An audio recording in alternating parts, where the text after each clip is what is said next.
A recap of Gardens of the Moon by Steven Erikson, Malazan Book of the Fallen, Book 1. Prologue. The novel opens in the 96th year of the Malazan Empire, during the final year of the Emperor Kelin's reign. Young Janoz Paran witnesses the sacking of the Mouse Quarter of Malaz City, where Surly, commander of the Claw, is flushing out and executing unregistered sorcerers. Paran also witnesses a confrontation between Surly and Whiskey Jack, commander of the Malazan Third Army, where their mutual dislike is confirmed. Paran wants to be a soldier when he grows older, to Whiskey Jack's disapproval. Part 1 Pale. 7 years pass and Lazine now rules as Empress. 2 new ascendants have appeared in the pantheon, Amenas and Cotillion, who have seized control of the House of Shadow, and are now plotting Lazine's death. Cotillion possesses a young fisher girl, assuming the name of Sari, living in the Itkokan province of the Quan Tali continent, and has her join the Malazan Second Army, which is fighting on the Genabakis continent as part of a long-range scheme to get her close to the Empress. Amenas unleashes the terrifying Hounds of Shadow to wipe out a nearby Malazan cavalry regiment to draw attention away from the sorcery used in the area. Adjunct Lorne, personal aide to the Empress, is not fooled and recruits Janoz Paran, now a lieutenant, to help her track down the missing fisher girl. 1163 Burns Sleep, 2 years later. The Malazan Second Army under High Fist Dujek is besieging the city of Pale, one of only 2 free cities left in the Malazan's path. Pale is holding out thanks to an alliance with the powerful Anamander Rake, Lord of Moon's Spawn, commander of the non-human T-Standii race, and his own allies, Prince Kesdevor of the Crimson Guard and the powerful warlord Kaladin Brood and his troops. Devor, Brood, and their troops have been drawn off to the north by renewed efforts of the Malazan Fifth Army to capture Black Dog Forest, leaving Rake vulnerable to attack. The decision is made to attack Moon's Spawn. During the battle, several of the Empire's high mages are seemingly killed by friendly fire. Only Tayshran and Tattersail, commander of the 2 Endi's mage cadre, survive. Moon's Spawn is driven off in the battle and flees to the south. Pale falls and the Malazan's allies, the Morinth, sack the city. Unbeknownst to Tayshran, the bridge burners manage to save the soul of a dying mage, Hairlock, and transfer it to a new puppet vessel. Tattersail agrees to help them expose Tayshran's treachery. During the same period, Janoz Paran travels by ship to Genabakis. Topper, the Clamaster, visits Paran via Warren, delivering orders for him to take command of the bridge burners. Arriving at Genabaris, Paran travels by quarrel with the Green Morinth to Pale. Dujek sends the bridge burners to Darujhistan, last surviving of the free cities, to lay the groundwork for the Malazan attack. The newly promoted Captain Janoz Paran arrives to take command of the bridge burners, but he is almost immediately assassinated by Sari. Opan, god of luck, intervenes and arranges for Paran to survive. The bridge burners leave for Darujhistan without him. Tattersail helps Paran return to health. Whilst recuperating, Paran foils an attack on the sorceress by a Hound of Shadow. Part 2 Darujhistan. Krupp has one of his dreams in which he tells his audience of beggars that the coin will fall that night. Crocus Younghand robs the Darul estate at about the same time as one of the members of Darujhistan's Assassin's Guild, Talo Crawford, is ambushed by an unknown foe. As Crocus makes his getaway, Talo, who mistakes the thief for his assailant, takes a shot at him. At that very moment, Crocus hears a coin fall and bends to pick it up, which saves his life. He is then pursued by those who attacked and killed Talo, escaping again and again through sheer luck. His pursuers come to the conclusion that an ascendant is meddling. Circle Breaker, a spy for the ill, observes a meeting between Turban Or and Councilman Fader. The Great Raven Crone visits the alchemist Barak on behalf of Anamander Rake to arrange a meeting between them. Whilst there, Barak allows her to observe as Councilman Or calls on him. Or wants Barak to support his intention to issue a proclamation of neutrality. The alchemist declines and Or tells him that even without his support the motion will be passed as he has secured a majority in favor. To avenge a friend, Ralik Nam lies in wait to kill Lady Simtal, but at the last minute, influenced by Opan, Nam kills her lover, the Councilman Lim, instead. This inadvertently scuppers Or's plans as he no longer has a majority. In the meantime, More members of the Assassin's Guild come under fire from unknown assailants. Anamander Rake visits Beric and agrees to an alliance with him and his fellow Cabal members. Part 3: The Mission. Whiskey Jack and his squad then arrive on the northern shore of Lake Azza. Deeming their assigned task suicidal, Whiskey Jack informs the bridge burners that they will implement his own plan to infiltrate and bring down Darujhistan. Quick Ben, using his warrens, meets Hairlock, who updates him about events in Pale. Afterwards, Quick proposes something to Whiskey Jack and Kalam, which shakes both of them. The bridge burners then set about crossing the lake. On the Rivi Plain, Tok the Younger comes across the site of a battle between the guards of Adjunct Lorne and a group of Barghast. Meanwhile, the Adjunct and her remaining guards are making a stand but are not faring well. Lorne is saved by the arrival of Onos Tulin, a Tlan Amass, and Tok, who has followed her trail. Lorne is angry that the Tlan did not meet up with her days earlier. Tok and the Adjunct ride double back to Pale, leaving Onos to make his own way. Tattersail and Paran exchange what little information they have about the current situation and talk about how Paran got there. Lorne meets with Dijek and they discuss local politics and the military campaign. Lorne has a private meeting with Tayshran during which she passes on the displeasure of the Empress with the unsubtle way Tayshran handled the attack on Moon's spawn. Their discussion reveals that the Empress is getting rid of the old guard and that Tayshran is helping her in that. Dijek, however, is one of the exceptions and is not to be touched. Tayshran informs Lorne that Opan may have involved themselves in events in Darujhistan.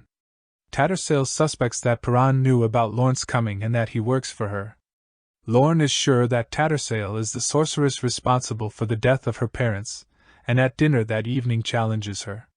The situation is diffused by Dijek and Tayshran, who remind Lorne that she is the adjunct and has to leave behind her personal grudges. Tattersail is shaken by the encounter. She returns to her quarters and confronts Paran with her earlier suspicions. After a frank exchange, Paran asks Tattersail to be his lover. Lorne leaves Pale and meets up with Onos Tulin, who reveals much about the Tlan Amass to her. Crone flies high over the Rivi Plain on her way to Caladan Brood. Tok convinces Paran that the adjunct's mission is not isolated to Sari. They decide to catch up to Tattersail, who has left for Darujhistan to warn Whiskey Jack. Due to the influence of Tool's elder powers, traveling by Warren is too difficult for Tattersail. She emerges on the Rivi Plain and is confronted by Belerdin. He does not believe her opinion that Tayshran and the adjunct plan to raise a Jag Hut tyrant. Their fight ends in a conflagration which also takes in the remains of Night Chill. From a distance, Tool identifies a number of warrens opened by Tattersail and Belerdin, including Starvald Demelaine, the first Elder Warren.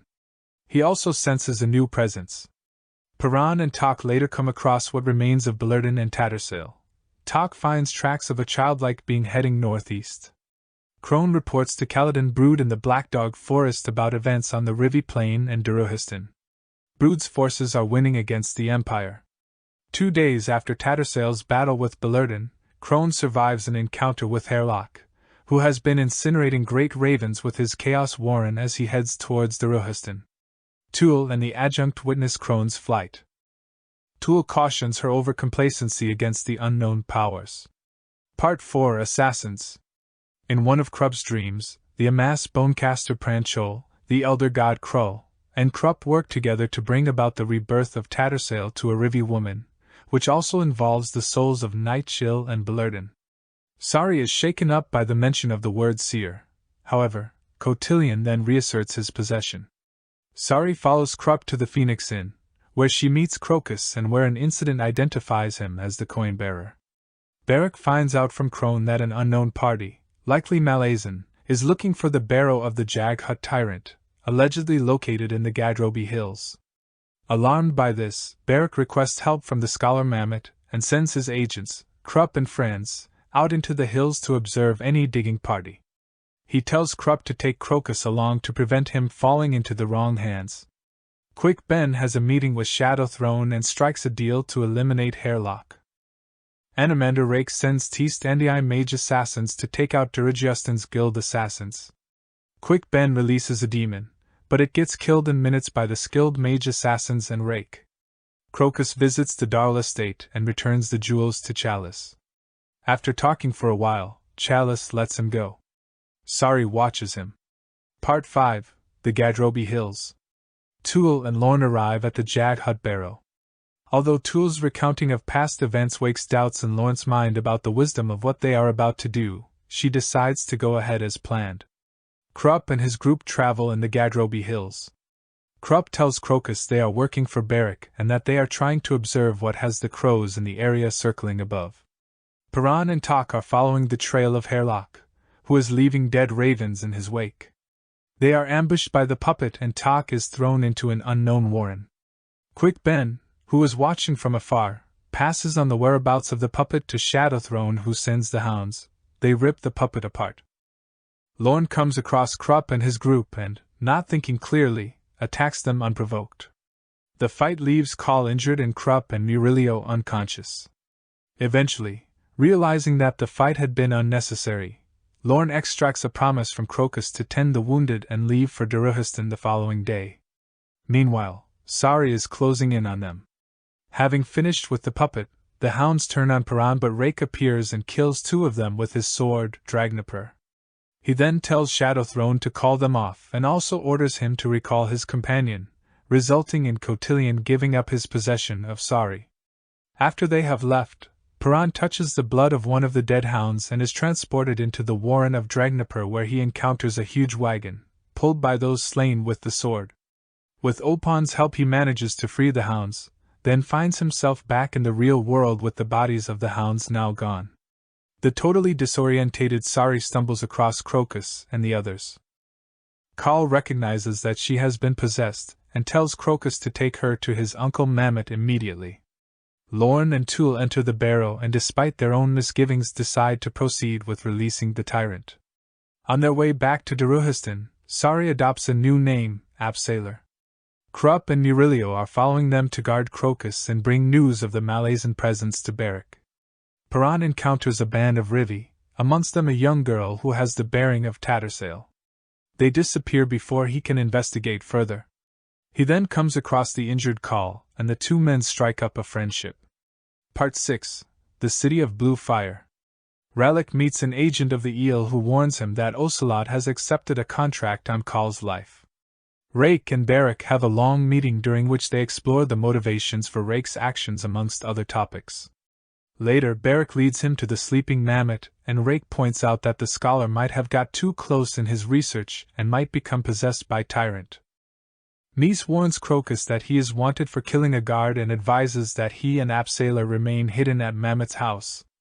Unbeknown to all 3 of them, a T-Standii assassin is watching the house to kill Crocus when he leaves.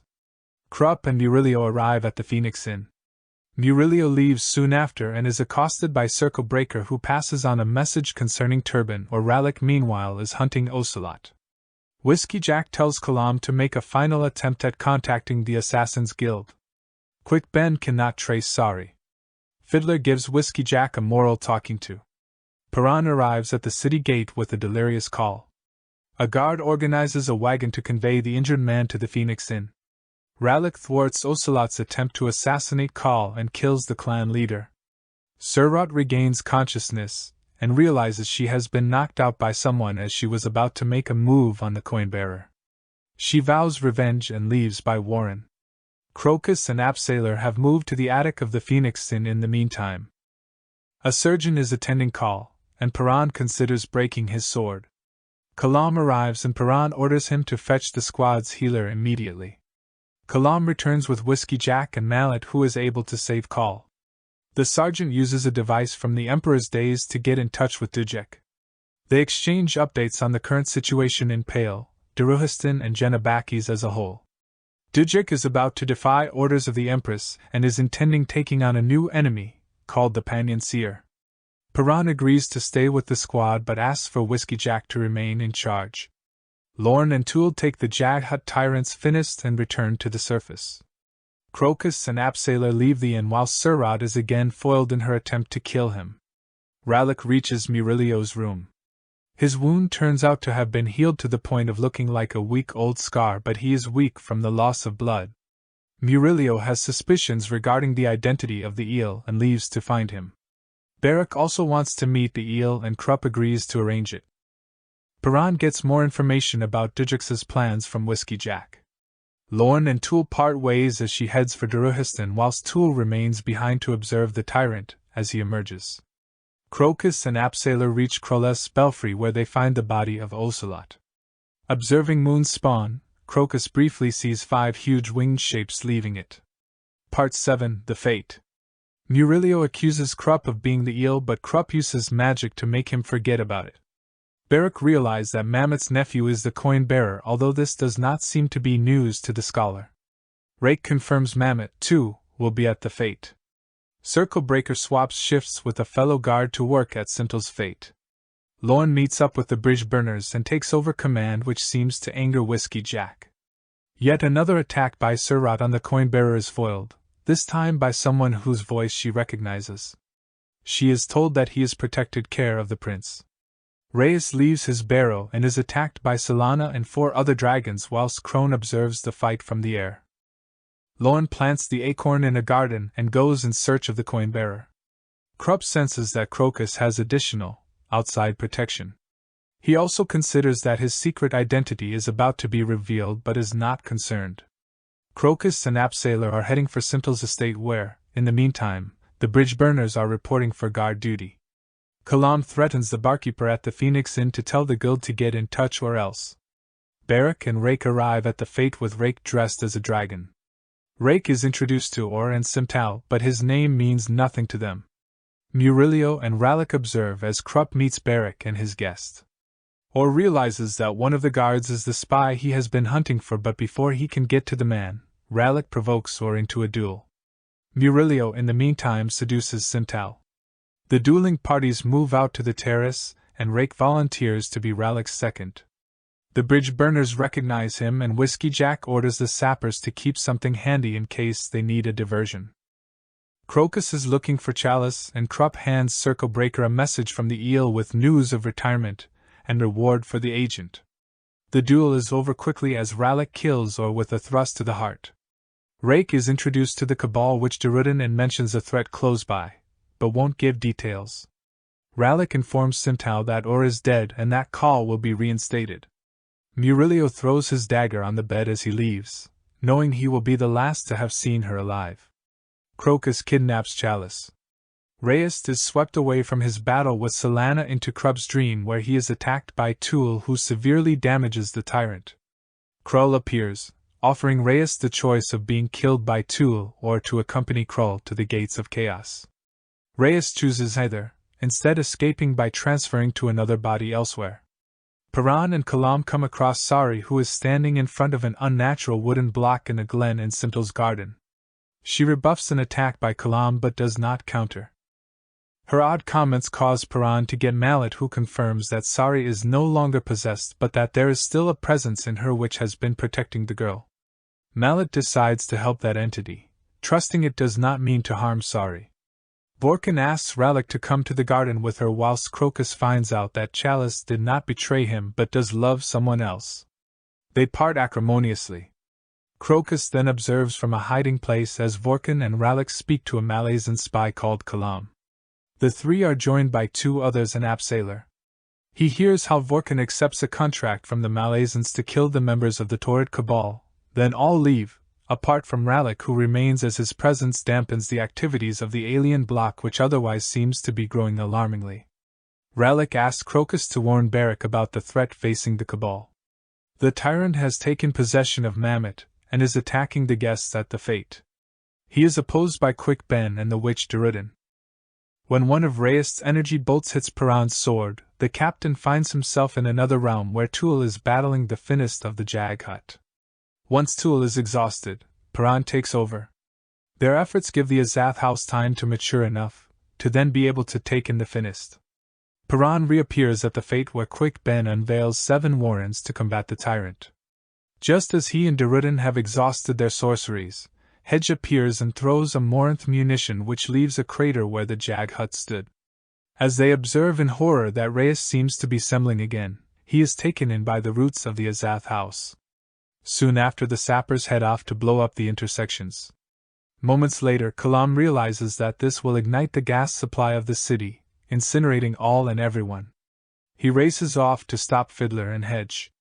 Paran is briefly pulled into the Shadow Realm, where he is attacked by a hound but only wounded before the hound releases him. He speaks with Cotillion and agrees to give his sword to the rope which breaks Paran's connection to Opon. Returned to the Fete, Paran leaves to go after Lorne. On his way to Barrack, Crocus notices that Moon's spawn now hangs over the city. He is observed by Lorne, who releases a Galine demon lord to go after Animander Rake whilst she follows the coin-bearer. Barrack and Darujhistan feel the release of the demon and moments later, the death of two of their fellow Cabal members. Faced with the demon lord, Hedge and Fiddler have abandoned their plan and with Kalam run back to Sindals. Lorne's attack on Crocus is thwarted by members of the Crimson Guard. One of them enlightens Crocus about his role as coin-bearer. Lorne escapes severely wounded but is killed by Mies and Irilta. Paran finds her and refuses to hand over the Otadral sword to Opon, who appear. Crocus in the meantime witnesses the battle between Rake and the Galine. Rake kills the demon, then tells Crocus to go and assist Barrack, who is in danger. Barrack and Darujhistan are attacked by Vorkan but survives due to the interference of Surat, who is killed by Vorkan, and Crocus, who knocks Vorkan out by throwing bricks at her. Vorkan then disappears. Kal overhears the bridge burners conferring with Dijek, who tells them that the host is now officially outlawed. He offers to help them get out of the city. Ralek saves the injured Vorkan from pursuing Teest Ndi by entering the new Azath house with her.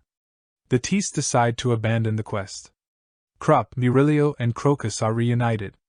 Epilogue. Malad is worrying about Whiskey Jack's leg, and Quick Ben is thinking of a scheme that will make the sergeant howl when he eventually hears of it. The bridge burners are leaving by Morinth to join Dijek's host apart from Fiddler and Kalam, who, with Crocus, are taking the former Sari, now called Absailor, back to her homeland of Itkokan Circle Breaker. A fellow passenger on their boat on his way to retirement observes as Crocus throws Opun's coin into the water. The end.